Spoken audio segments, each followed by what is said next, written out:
handout that kind of talks about all the stuff going on. Of course, we got the picnic next week. There's men's and women's events. There's ministries to be involved in. So make sure and check all that kind of stuff out. I am Pastor Lewis, one of the pastors here. Good morning, Gold Coast. Good morning. Have you guys had your caffeine today? Working on it. Okay. So more lively as we go on here. That's good. In high school, did you ever get taught about this idea about a hypothesis? That word sound familiar to any of you? I never really understood that word very much. But the idea behind a hypothesis, it's a big idea, or it's a central truth, or it's kind of the main point of something, right, that you're trying to prove. And I think today we're going to see the central truth, the main idea, the big point, what John is after in his gospel. He summarizes the whole thing today in basically one or two verses. It's his mission statement. It's the about page of his gospel. It's John saying, this is why I wrote everything down. This is why I put this gospel together. And it's really beautiful. He's not saying, look, I put all this stuff together so you'd have trivia about Jesus so you could crush people when Jeopardy comes on and the Bible category's there. That's not why he wrote this, right? It's so that you would believe, and through belief have life and find life. And he calls the miracles of Jesus in his gospel, he calls them signs. And that's really important because a sign is not a destination. A sign points you someplace. And, I love to do extreme backpacking, hiking, going out into wilderness areas. And this year we went to the Yalabali Middle Eel Wilderness, me and a few buddies who like a lot of suffering. And you drive 12 hours. And that gets you to the trailhead. And then you have to get out and backpack another 4 or 5 miles just to get to where base camp was. And from the trailhead, a quarter mile in, the U.S. Forest Service has put a huge sign there that says, "Welcome to the Yalabali Middle Eel Wilderness." Now, what if we got to that sign and we said, here we are, turned around, walked a quarter mile back to the truck, and drove all the way back? Would you think that was weird? Okay, this is the coffee test. Would you think that is weird? Yes, it would be weird, because when you get to a sign says there's more beyond the sign. This is just the beginning. This is the place where you're kind of arriving. There's more to go. Keep going, because the sign is pointing you to something greater. Keep going, because the sign is saying there's secrets to unpack inside. John is saying the signs of Jesus are saying there's a kingdom of joy beyond just the sign itself. So don't stop at the sign. So let's read our passage today. 2 verses. It's John chapter 20, verses 30 and 31. If you want to turn there, you can. It's in the Gospel of John. If you need a Bible, our ushers will make sure and get one in your hands. They'll run around here. I'd love to see them scramble. Somebody quick raise their hand so we can get you a Bible. And the Gospel of John's in the New Testament, chapter 20, the last 2 verses, verse 30 and 31. Here's what he says. Now Jesus did many other signs in the presence of the disciples, which are not written in this book. But these are written so that you may believe that Jesus is the Christ, the Son of God, and that by believing you may have life in his name. Let's pray real quick. Father, we thank you for your word, which gives us life. We thank you for Jesus, for you sending the Son to us because we have life in his name, and we ask that our belief would grow and increase and be magnified today as we look at your Son and as we explore him. And for those of us who may not know you yet, I pray that you would stir us up to believe. In your name we pray. Amen. So let's be honest real quick. I think sometimes a lot of people in our culture, maybe even a lot of people in the room here, treat the Bible kind of like the terms and conditions on iTunes, right? Haven't read very many of the words, first couple sentences, maybe the very end, and all that stuff that you scroll between on the terms and conditions, you don't have a clue what it says. And they just click agree, but they've never really read very much. And then they wonder why their spiritual life feels like an expired Netflix subscription. And it's the same way when Jesus heals, when he raises the dead, when he multiplies bread. It's not just about that particular moment. It's about who he is and what the signs are pointing to. And John is concerned between faith based on miracle working and faith that's based on an essential spiritual understanding of the sign. John just doesn't want you to go, wow, Jesus was a great miracle worker. That misses the gospel. The gospel is asking this question to you. Is your faith really of the kind that can exist without any props? Is your faith that vital? Do you understand the signs? Are you seeing beyond the first level? Don't stop at the sign. Keep going deeper. And Jesus performed the signs so that people would believe in him as a Messiah, as the Messiah. He didn't do the signs so that they would believe in him as a miracle worker. That's really important to understand that. You know, C.S. Lewis said that miracles are not contradictions of nature. They are restorations of nature. Nature put back the right way under its rightful king. And every sign we see today is a preview of the world to come. When Jesus feeds the 5,000, it's not just a free lunch. It's a trailer for the great banquet of heaven. When Jesus raises Lazarus, it's not just a resuscitation. It's a teaser trailer for Easter Sunday. And so today we're going to unpack this ending, this kind of post-credits moment here of John's gospel, and see how it's perhaps the most alive thing you could ever read. Because John says, I wrote this so that you may believe, and that's the whole point of life. He didn't write it so that you may behave. He didn't write his gospel so that you may perform. He didn't write the gospel so that you can impress God with your theological gymnastics and your mastery of whatever theology you have. He wrote it so that you may believe. Pretty awesome stuff. And what we're seeing here is that Jesus, throughout the whole Gospel of John, proves his nature to us. And there are 7 signs in John's Gospel that he includes so that we may know the signs of Jesus, the signs that point to him as Messiah. And that's why the first 11 or 12 chapters are often called the book of signs, because they include all of these signs that point to Jesus as the Messiah, as the one that gives life. And he apparently did so many other signs that John couldn't even include them here. He says he did many other signs that he did in front of the disciples. But you know how expensive ink and paper are? I can't write them all out, right? It would take pages and pages and pages. So he just includes these.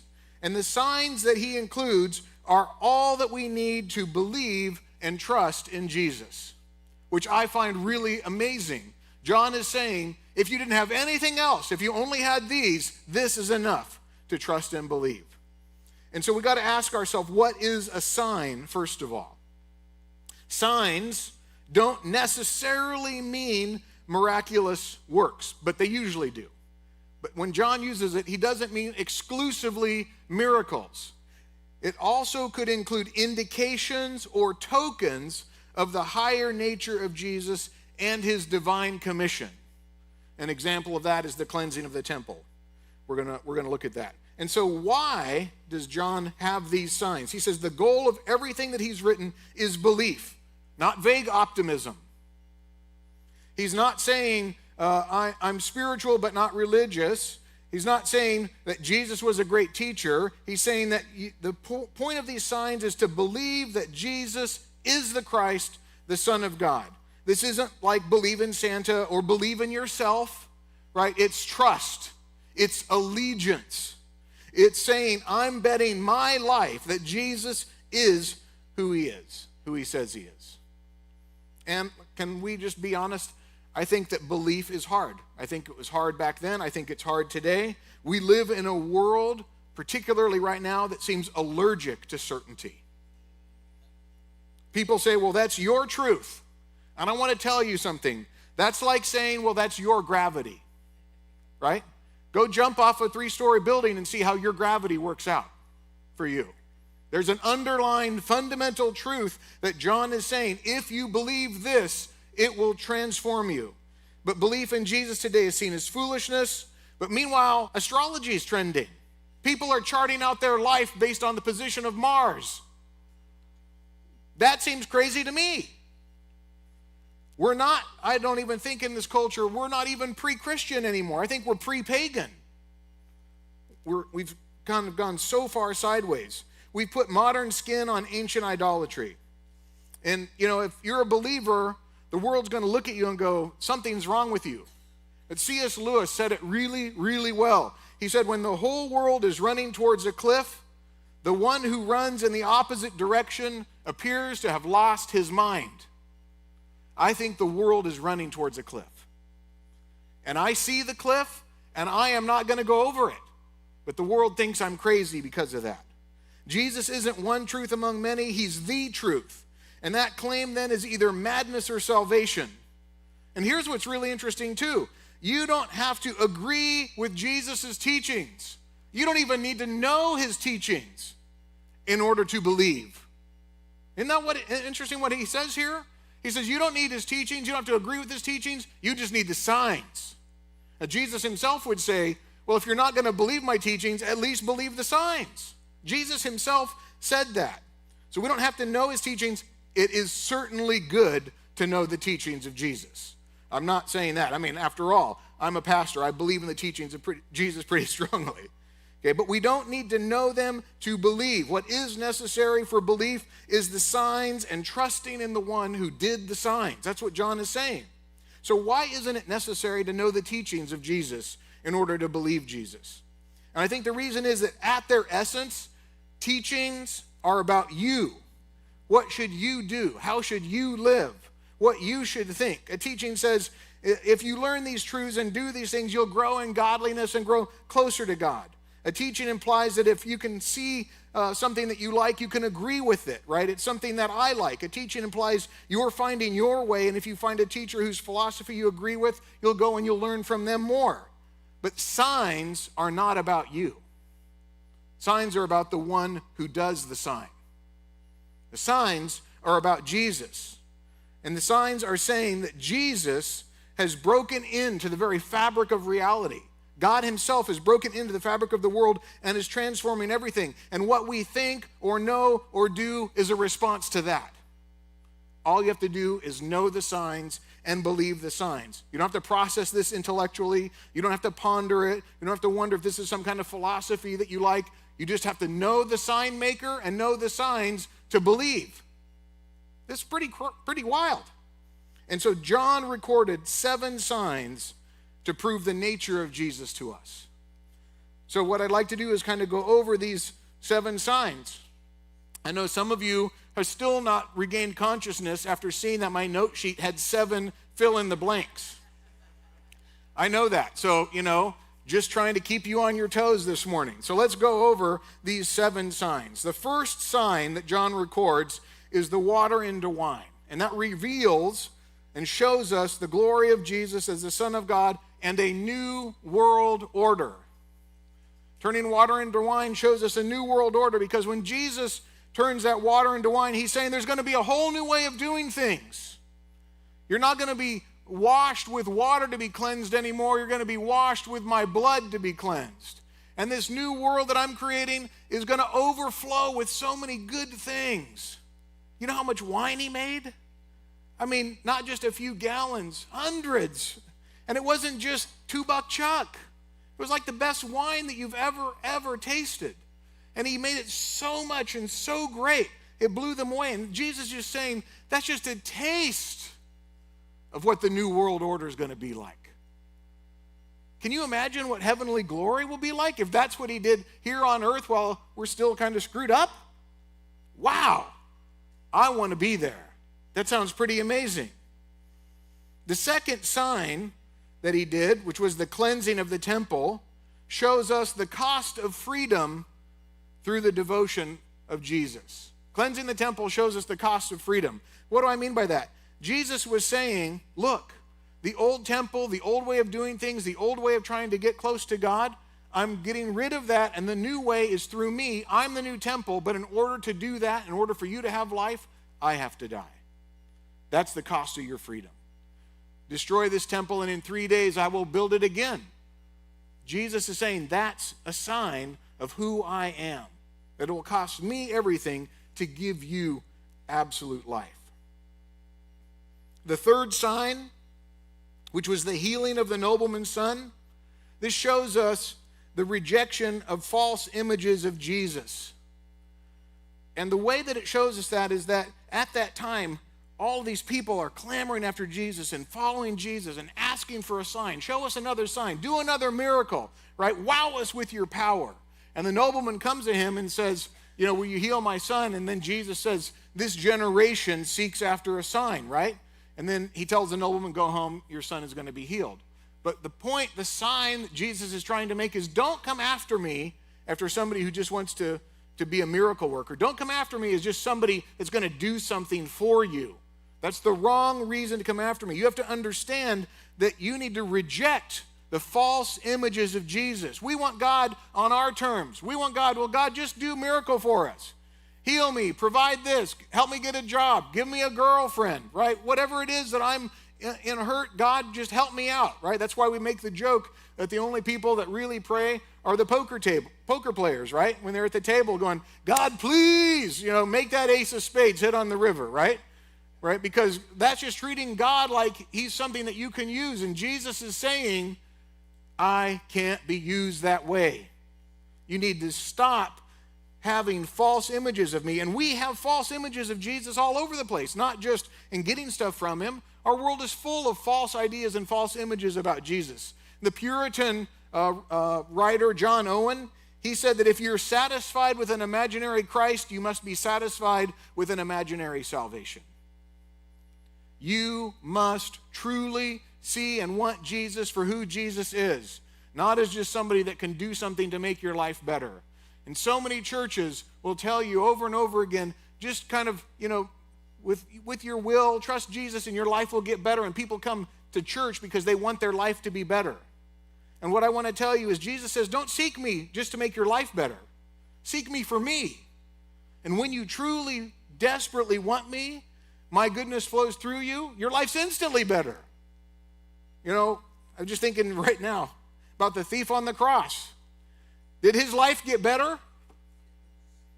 Did he get down off the cross because he believed?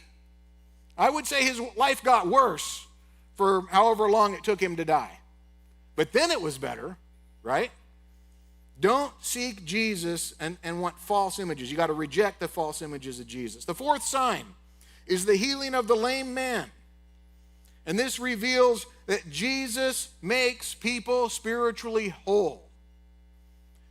There's a lot more going on there in that passage too, because there's kind of a trial, and Jesus is kind of being the judge of creation, and there's also concerns there about following a faith system or truly following Jesus, because the Jews are so concerned in that particular sign that Jesus healed on the Sabbath that they never stop to think, who did this? How did this happen? All they could think about was, our precious religious rules have been violated. And Jesus is saying here and showing us, and John is showing us, that if you seek a religious system more than you seek Jesus, you're really broken. You've got to realize that Jesus, not religious systems, make people spiritually whole. And how many of you would like to be made completely, totally, spiritually whole? I don't know about you, but that sounds pretty good to me.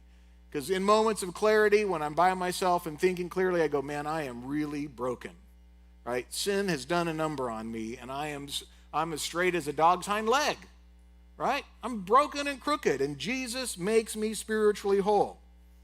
The fifth sign is the feeding of the multitude. And you know what this shows us? Is that only Jesus can truly satisfy the hunger of your heart. Jesus is saying in that feeding, I don't just have enough for one person. I have enough for everybody. And what I'm going to give you isn't just a little bit. There's going to be so much left over, you won't know what to do with it. Can we call that satisfaction? Right? It's kind of like a banquet that's so full, you can never possibly eat it all. Jesus says, that's how deeply I'll satisfy you. And he shows us this through the feeding of the 5,000. He's saying, I am the bread of life. I'm the one that will satisfy you beyond anything your heart can possibly imagine. The sixth sign that John records is the healing of the blind man. And this shows us that Jesus gives spiritual vision. He gives insight, wisdom, and understanding that you will not have unless you believe in Jesus. He gives us spiritual vision to see the world from a spiritual perspective and understand what's going on, and to say to ourselves, seems like there may be more here at play in my life or in the lives of other people than just what a superficial look has to be. He gives us the spiritual vision to see him clearly. And if you have that vision, if you know who Jesus is, and you talk with people who don't know who Jesus is, you probably had moments of clarity where you go, yeah, you know what? I see things they don't see. I know truths they don't know. And you have to kind of see him and believe him in order to get that truth. And then suddenly your eyes are opened. That's what this sixth sign says.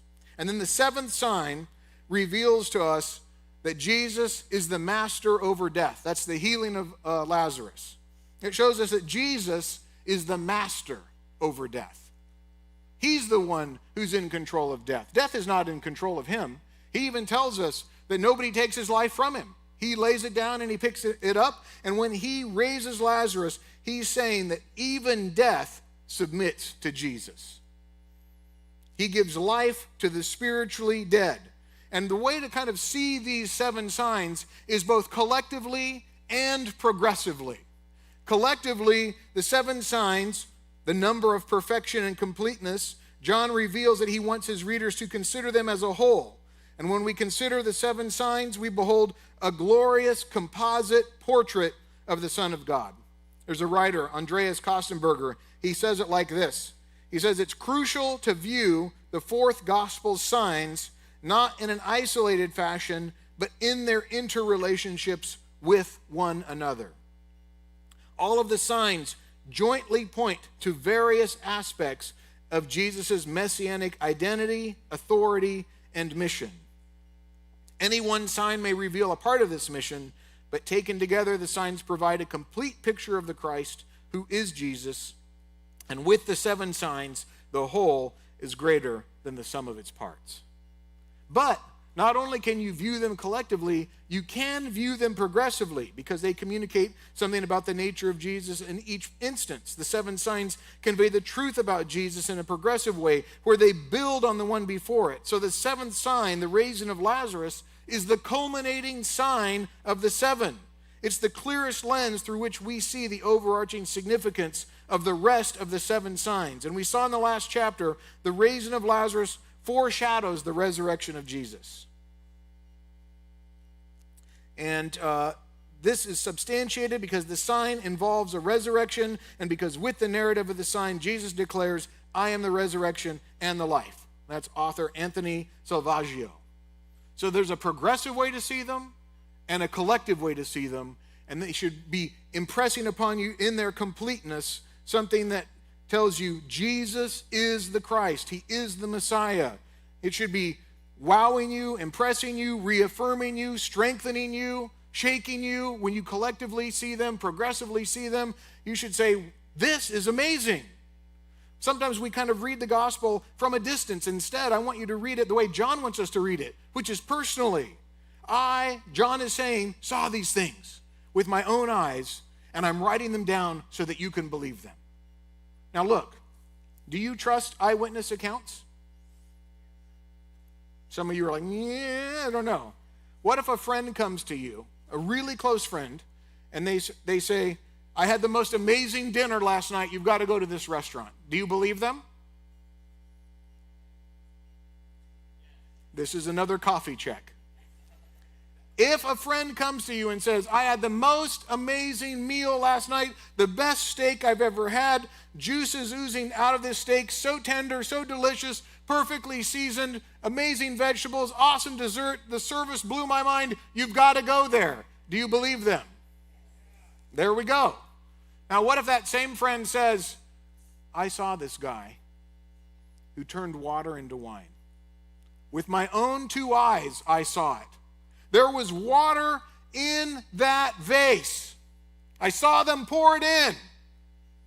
And when they scooped it out, there was wine there. And I thought maybe they added food coloring, but I tasted it. You won't believe it, but it actually happened. And this same guy, he healed somebody who was lame. And there was a man who had been blind from birth, and he healed his sight and made him see. And then there was this guy who was dead 3 days. And he called him out of the tomb, and he came out. And they told you this with such conviction and such passion, and you know that they are not lying. Would you believe them? And you'd start to kind of take all this into account, and that's what John is saying. Here are the signs. I saw them. You need to be moved by this. I'm not making any of this up. And then he includes all sorts of details in the gospel that you can go kind of say, well, X amount of fish, so many of this, so many of that. Like, why does he do that? Because those things really happened. So this is why he has the signs. This is what the 7 signs show. So now, how do I respond? Belief in Jesus leads to life in the name of Jesus. John's gospel helps us to believe and have life. This is not something you process intellectually. You must act on it. You either believe it or you don't. And believe here means to trust, to yield, to submit to. It doesn't mean intellectual agreement. It means trusting your whole life to something. It's the difference between saying, I believe the water is nice, and running and jumping in the deep end of the pool. That's faith. That's belief. It's risky. What if the water's cold? It's transformative. And John wants you to believe like that. Not just check a box on a census form, I believe in Jesus, or I'm a Christian. But jump in with both feet, right? Don't do faith like this and tiptoe in. He wants you to cannonball into grace. That's what John is saying. And if you're truly seeing the signs, you'll know that you must either submit your life to Jesus or walk away from Jesus. You can't take Jesus at half measures. If you truly see what Jesus is saying about himself and what John is writing about him here, you'll see that he's saying that Jesus is the king of the universe. He's the creator and the sustainer, and that you owe him everything. And his signs leave you no choice if you truly see them. So do you see beyond the signs to the reality they point to? If so, are you following him, believing in him, and trusting in him in half measures? Or have you kind of drifted away so it's not all there? I challenge you to take the next step if that's your case and go deeper, go farther past the sign. But if you haven't yet wrestled with the signs, if you don't follow Jesus, take a moment now to see the signs and what they say about him. A friend of mine used to say that you really only have 2 things to worry about. Whether you're healthy or whether you're sick. And if you're healthy, you have nothing to worry about. But if you're sick, you have 2 things to worry about. Whether you'll get better or whether you'll get worse. And if you get better, you have nothing to worry about. But if you're sick, you've got 2 things to worry about. Whether you'll live or whether you'll die. And if you live, you got nothing to worry about. But if you die, you got 2 things to worry about. Whether you're going to go to heaven or whether you're going to go to hell. And if you go to heaven, you got nothing to worry about. But if you go to hell, you got 2 things to worry about. Regular or extra crispy. John here has written this book so that you won't have anything to worry about. What does he want from you? Not applause, not agreement. He wants belief. He wrote this so that you'd stop scrolling, stop drifting, and start living. You can't binge watch your way to peace. You can't meme your way to meaning. You have to believe. Jesus is not a footnote in your life. He is the headline. He's not a chapter in your story. You're maybe a period in his. He's the king who conquered death, and if he can conquer death, he can conquer your sin, your fear, your shame, your past. And so John ends his gospel not with a period, but with an open door. Do you believe? And so as a response to that, how do we respond as believers to that? And so, this is ministry month, and it's a chance for us to respond to belief in Jesus in a very practical, real way. And that's this. If you truly believe that Jesus has come and given life and did these signs, then we want to bring that life to other people. And I can't think of a better way to do that than ministering and serving others. And so what we've got is we've got our kind of ministry fair today, for lack of a better word. We got all these tables set up, if you looked around over here, and there are signs on the walls that kind of show the different ministries. What do we have over here? Building and body. That's not body building, by the way. That's tomorrow. We got food and care. There's party central. There's worship gathering, tots through teens, and over here, creative arts. So I want you to take 10 minutes. I want you to wander around and talk to the people that are manning these tables, find out about a ministry, explore it. I think they have games. There's probably some candy there. Find something as a way that you can respond with belief, because when you serve, you bring life to other people. That's a way to show Jesus in a real hands-on kind of way. So take 10 minutes, wander around, and then after that, we're going to have communion. We'll let you know. We'll have some music, call you back, have communion, and then have some more singing. So go ahead, stand up right now. Go find a ministry area that you want some more information about. Sign up, get involved, and use that ministry involvement as a way to say, in a real, tangible way, I believe in the life that Jesus brings.